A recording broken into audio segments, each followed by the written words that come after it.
Hello again, if you didn't just hear me, this is Monica, you get the Heritage Program. I was just saying hi. It looks like there's a few folks on the phone, and just based on earlier webinars, I was going to give it just another minute or two just to see if anybody else is going to be joining us. But in the interim, I guess, Shelly or Tim or Andy and Nancy, can ask anybody who's on the phone, do you have any feedback, comments, thoughts on the rest of the webinars?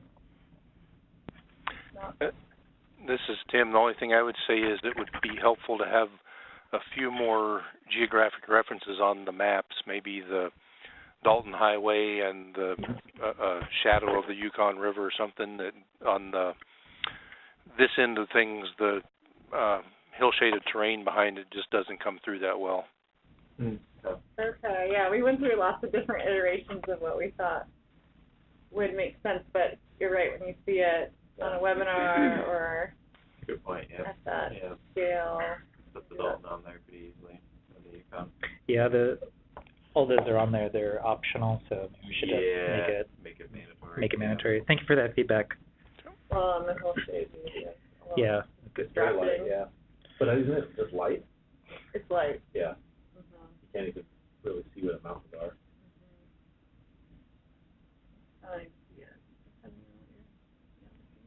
Useful, you know, for your veg classes. Yeah.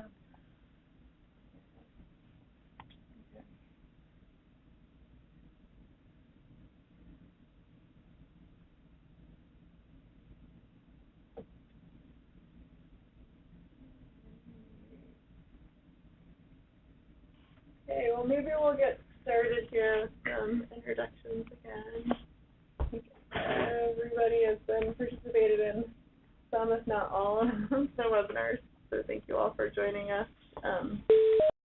Again, if you have any feedback just on how we structured these webinars, it's always good to know if they've been effective or too many or too spread apart, or any feedback as we move forward. We'll have more webinars as we look at our integrated products, and our intention is to kind of do a similar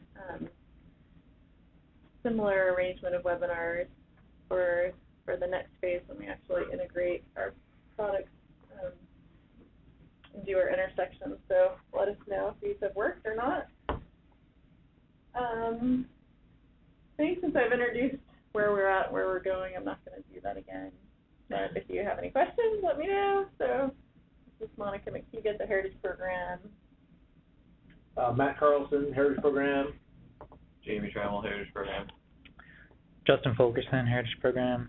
Tina Boucher, Heritage Program.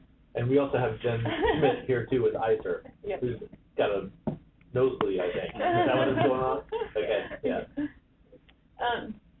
So those on the phone, Angie and Nancy, is that okay? It's just Angie and Lena here today. Okay. All right, thanks for joining us. John, are you still with us? I am, and yeah, I was going to comment earlier. I appreciate the not trying to do this in one extended long day of continuous webinars. This is much more tolerable. Totally agree. Well, I find myself doing a lot less multitasking this way. You still have, part of your day to take care of the business, and it allows me to enjoy these more, and I think I'm getting more out of it. So, whoever's decision that was, I think it was a good one. Okay, good. Great. Well, thanks for sticking with all the webinars. That's great. I appreciate it. Shelly, are you on the line?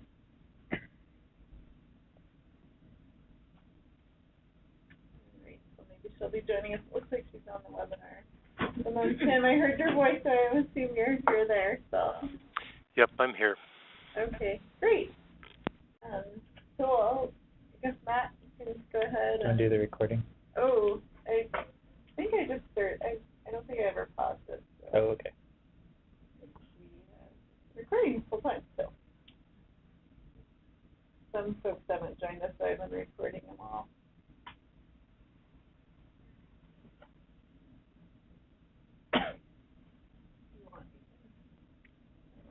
Click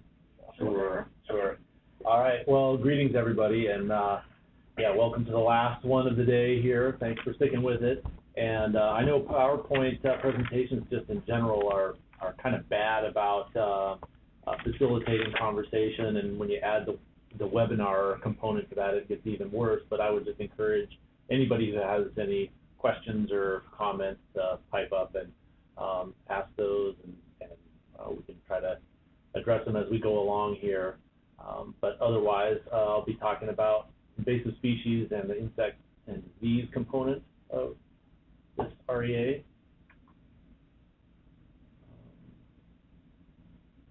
Okay, and just so that we're all on the same page here, when we're talking about invasive species, we're talking about those species that are not native to the area, been moved by human beings, and whose introduction is known or is likely to cause some kind of ecological or environmental harm, and that's associated with Clinton's executive order there.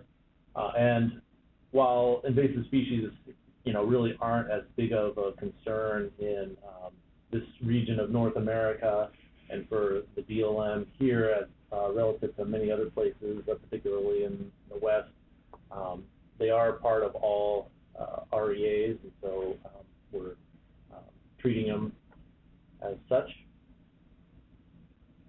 Oh, and maybe just to go back here, so we have plenty of good spatial data on non-native plants, but we don't have nearly as much spatial data on non-native animals. And for some of the other REAs that we've participated in, this hasn't been really much of an issue because there's not really any known non-native animals present in the region. But I think the central Yukon, there's at least a few species that are around urban areas like starlings and rats in the Fairbanks area. And I think just south of the central Yukon area, some of the non-native sawflies, which are causing a pretty large-scale mortality of alders and riparian areas, those could potentially be an issue in the future. But since we're so limited with the data that's available for those, we're just concentrating on non-native plant species.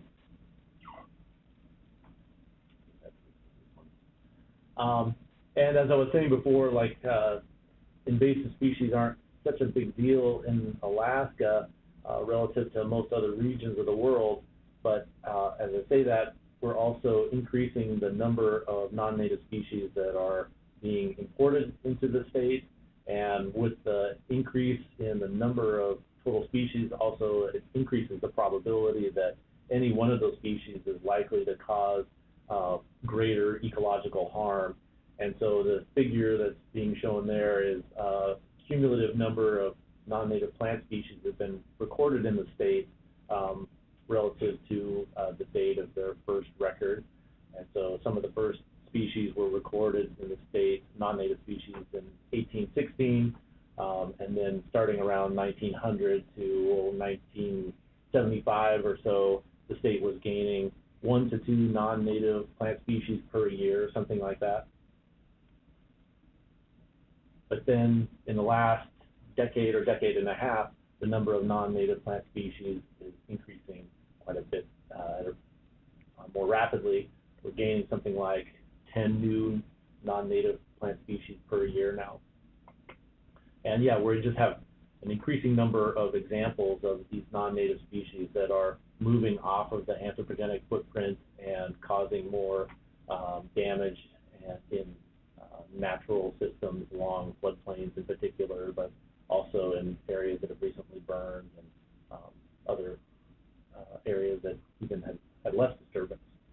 And I'm sure that many of you are familiar with this idea of the invasion curve here. So this is just showing any one particular species from the point of introduction over time. It's increasing in abundance. So that on the y-axis is the area infested, and x-axis is time. And as the area infested increases, obviously the ecological costs and economic costs increase until it basically saturates all the potential habitat that it can invade.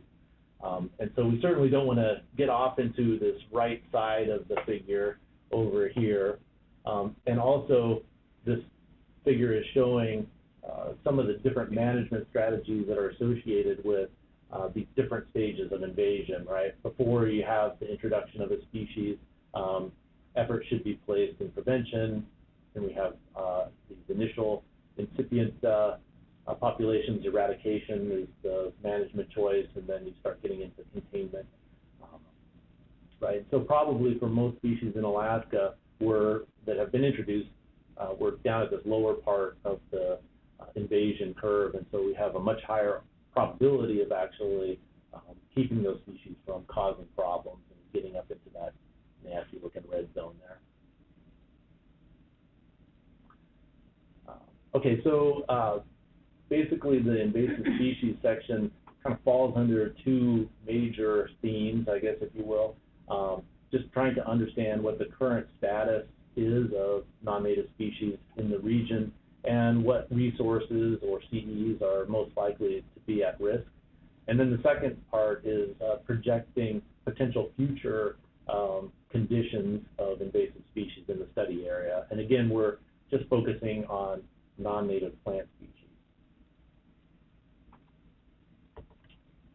Okay, so we downloaded, basically the data that we have available to us is through the statewide weed database that our program manages. It's called ACEPIC, and it houses something like 140 or 150,000 records in Alaska and Yukon.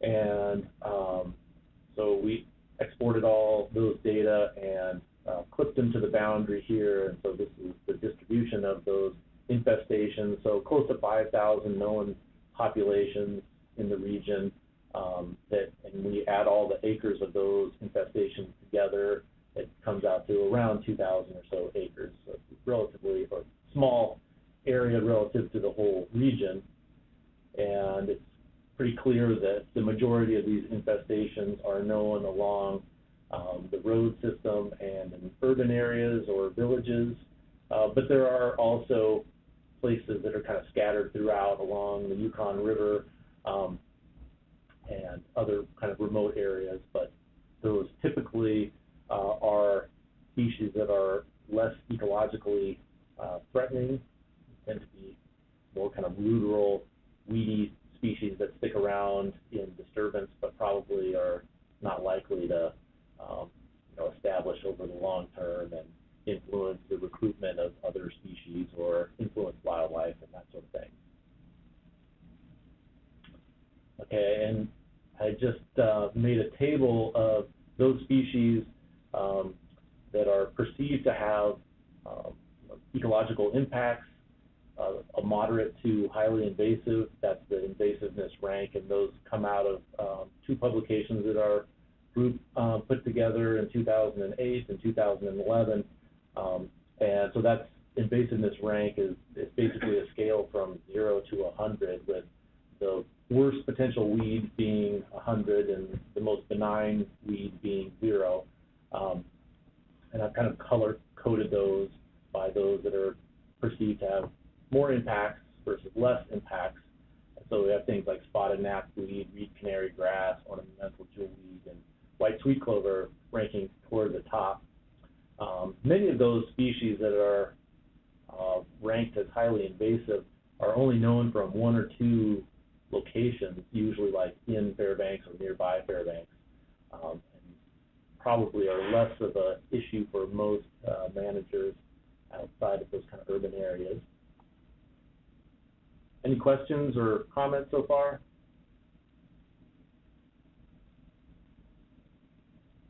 Okay, and then here I just pulled out the species in terms of, or ranked them by the number of infestations, those species that are most common in the region, whatever that is, 5 or 6 species there. And white sweet clover, there's lots and lots of infestations and occupies a fair number of area in terms of acres. And that's pretty bad plant. And Hordeum jubatum, or foxtail barley, that is also pretty widespread throughout the region and fairly invasive as well. And most of the other species, things like common plantain, pineapple wheat, These are very widespread weeds, but are less likely to cause large-scale ecological alterations. Okay, so from those, basic dot maps, we can then organize that information and start displaying it in ways that hopefully is more useful to people in terms of like those areas that have high densities of more invasive species. And so this is an example of a map that we produced from the YKL showing some of these areas like around Galena that have higher densities of more invasive species, and then other regions shown with this real pale yellow color with only the least invasive plants indicated there. So we anticipate producing figures something like this for the central Yukon. Hey, Matt, this is Delia. I have a question. Yeah, sure. Hi. Do you guys also are looking at areas that have been surveyed but have not been found to have weeds? Right, and I forgot to mention that if I go back up to this figure here, we pulled out only the presence locations. We didn't display the absence locations, but certainly we'll do that in the final report. And so for those people who might not know exactly what Delia is talking about, in our database we also keep track of places where people have gone out and done exhaustive plant surveys and haven't found any weeds. So we know where those absence records are as well. Great, thanks. Yeah. Okay, so these process models are probably a real bore to look at, so I'll try to go through this fairly quickly. And so what I was mentioning before there, just mapping out the current known locations and expressing the numbers of species and their invasiveness in kind of tabular forms, that's basically being shown in this top portion here. And then we plan on overlaying CE distributions that are most likely to be impacted by weeds, things like floodplains. I think that's one of the most ones that come to mind right off the bat, that allow us then to describe the potential relationships between those non-native species and the resources or CEs that we care about. And then on the bottom half of this is basically showing this other approach to try to understand vulnerabilities currently and in the future by looking at how characteristics of watersheds are associated with infestation levels. And so this is showing there's a lot of potential predictor variables associated with climate as well as anthropogenic data like road density or population sizes and things like that, and how do those kinds of variables influence the probability of having some bad non-native plant species.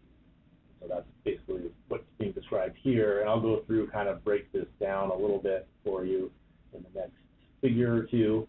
And so this is from other work that we've done, and so on this figure here it shows all these variables on the left-hand side, like road 2, that's a particular road density measure, categorized trails, and then the x-axis there is showing basically how important those variables are in explaining the probability of that watershed having a problem.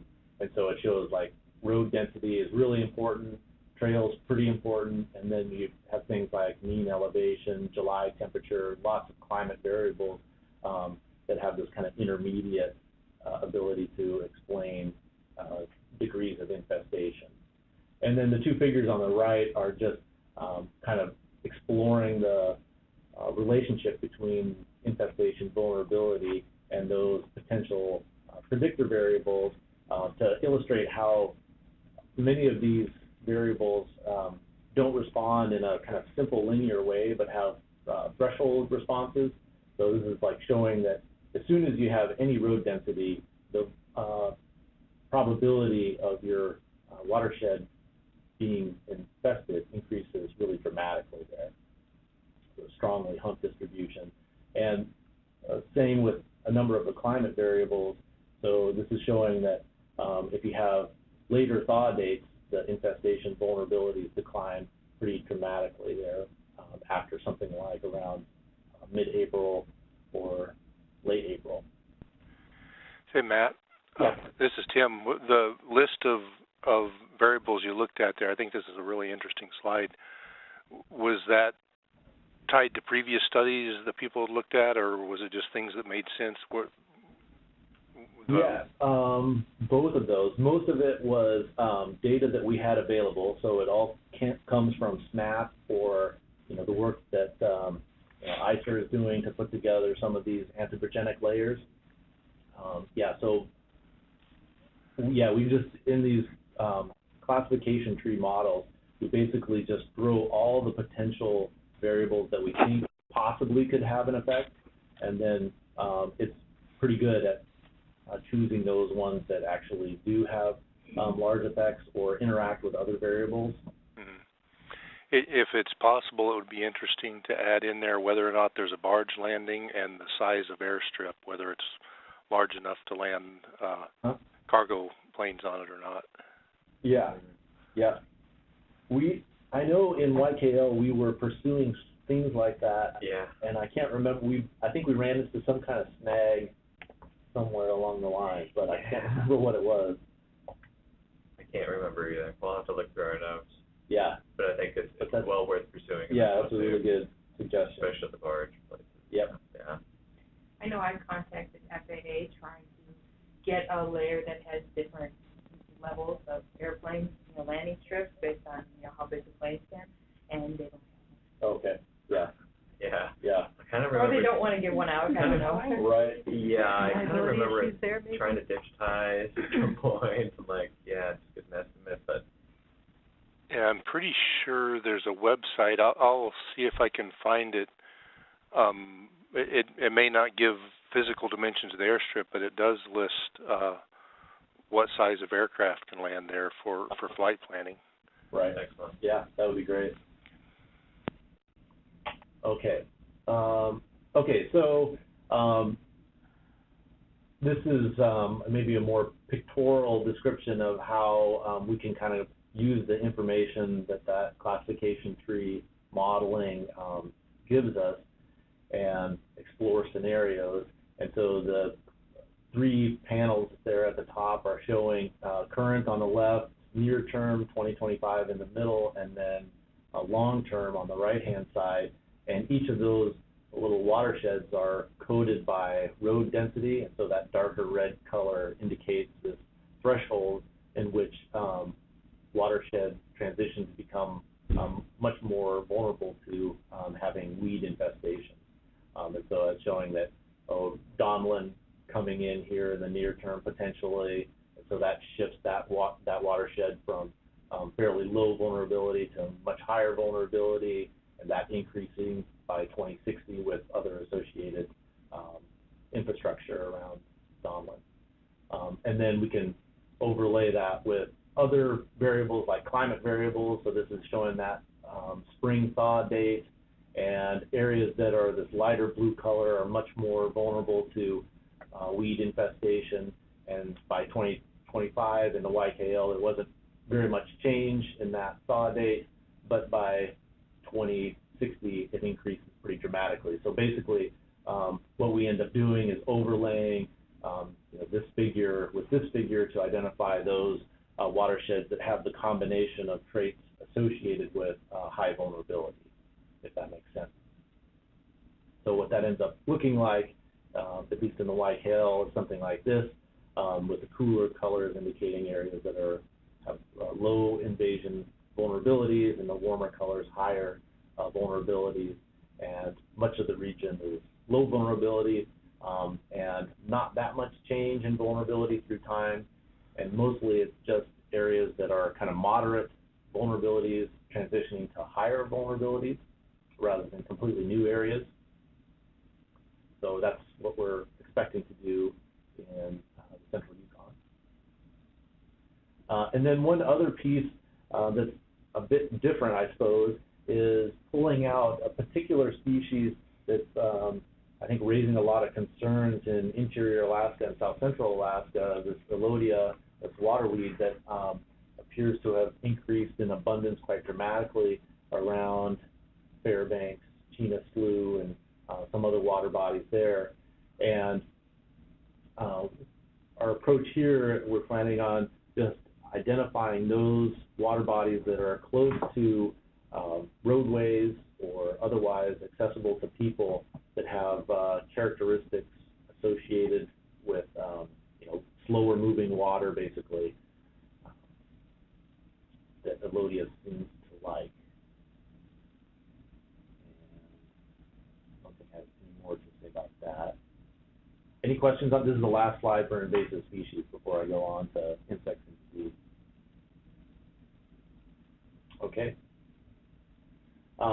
So with insects and disease, this is only going to be treated in the current time step. We're not planning on doing any kind of future scenarios or modeling with insects and disease, largely because these herbivorous outbreaks are so stochastic and species specific that it's really hard to think about future cases, I guess.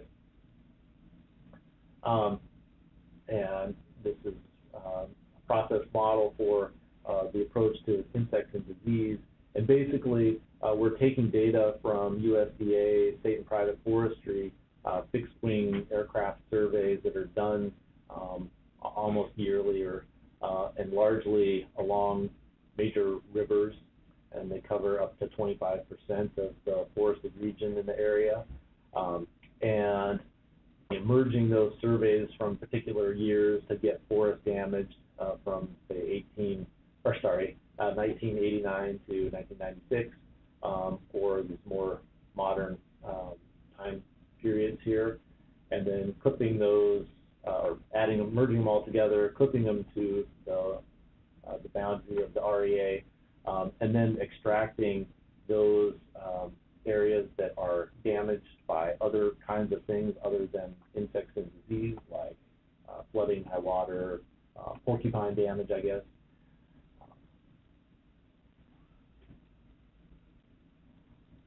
Okay, and this is showing the flight paths for insects and disease from close to 2000 to 2014, showing this really high density of survey intensity along the Tanana and Yukon, as well as whatever Kobuk and Kayakuk rivers, I suppose, here, and also illustrating that large regions of this area have never been surveyed, but then there's lots more repeated surveys along certain routes here. And because there's a lack of repeatability in these surveys across years, we can't really do any projections for changes through time. We just more or less have to bin these different age groups together to get a sense of kind of overall impacts to the region.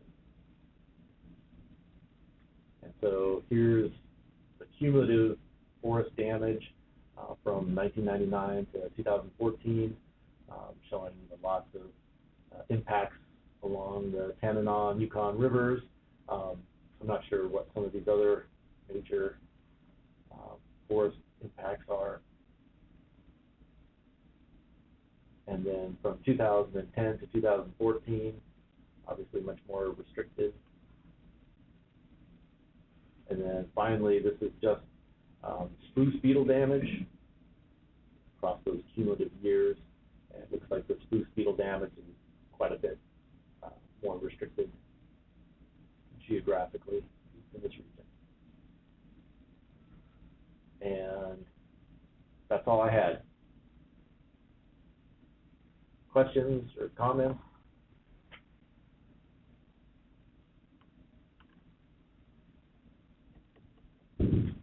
Great. Well, thanks everyone for joining us for all the webinars last few days. And if you do have any questions or comments for any of the presenters, feel free to email them or email me, and I can send them to the appropriate folks. Yeah, I just want to thank everybody for participating. It's kind of a haul. I guess one idea I had is, I know that, again, guys are going. Mm-hmm. You know, where they're flying out to, and you had kind of mentioned before that researchers going out to remote areas are Mhm. big, they bring along A big invasive vector, species. yeah. I don't know, you know, looking at kind of areas where people are flying in to hunt, Mm-hmm. you know, might be areas of risk for. I think that's definitely the case, and we've explored this a little bit, particularly with float planes potentially carrying Elodia, because Elodia is known from a number of lakes in South Central where people keep their float planes, like Sand Lake, and then fly out to remote places, right? And we ran into some issues because even if they file flight plans, that's like private information, and FAA couldn't give out where pilots are actually flying to. So that's a potential, I don't know, like, we have to have a different tactic to try to get at where these, you know, points are, where you have really. At least if I want to know where it's coming from. I mean, we might be able to get it like an intensity kind of thing. I mean, if it's, you know, from like the hunter guide perspective, you know, we're not going to know where they're coming from, but perhaps. So this is Delia calling from Fairbanks. One thing that you might be able to use is if you just look at the conservation areas, and I'm thinking about mostly just national wildlife refuges, for the commercial operators that we have accessing our lands, our waterways, we do have them submitting some information in a special use permit process, and so that might be a way to get some idea. If you query the deputy managers, the staffs of these refuges, you might be able to get a good idea of where they're going to in some areas. So that's one way to get at that. Yeah. Yeah, I remember talking to someone with the about these special use permits and kind of who could gain access to different areas when they're looking at conflicts out in the no attack region. Mm-hmm. So, yeah. Between guides and locals, yeah. Yeah. No, I think that would be a good thing to include. Yeah.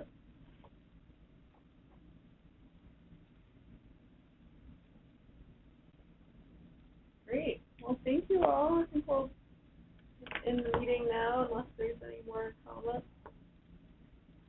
Thanks, Matt. Great. Thank you, Thank you. everyone. Yeah. Everyone.